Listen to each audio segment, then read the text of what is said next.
Then Pilate took Jesus and had him flogged. The soldiers twisted together a crown of thorns and put it on his head. They clothed him in purple and went up to him again and again, saying, "Hail, King of the Jews!" And they slapped him in the face.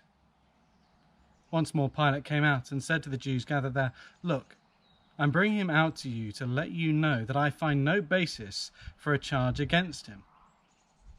When Jesus came out wearing the crown of thorns and a purple robe, Pilate said to them, "Here is the man." As soon as the chief priests and the officials saw him, they shouted, "Crucify! Crucify!"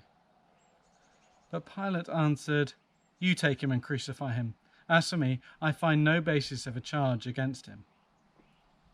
The Jewish leaders insisted, "We have a law, and according to that law he must die, because he claimed to be the Son of God."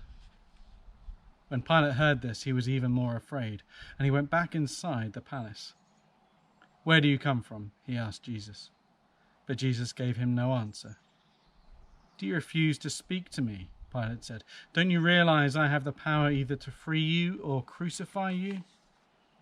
Jesus answered, "You would have no power over me if it were not given to you from above.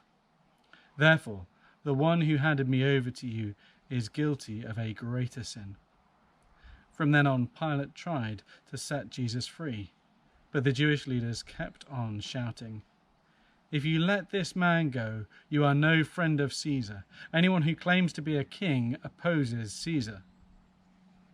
When Pilate heard this, he brought Jesus out and sat down on the judge's seat at a place known as the Stone Pavement, which in Aramaic is Gabbatha. It was the day of preparation for the Passover. It was about noon. "Here is your king," Pilate said to the Jews. But they shouted, take him away, crucify him." "Shall I crucify your king?" Pilate asked. "We have no king but Caesar," the chief priests answered. Finally, Pilate handed him over to be crucified.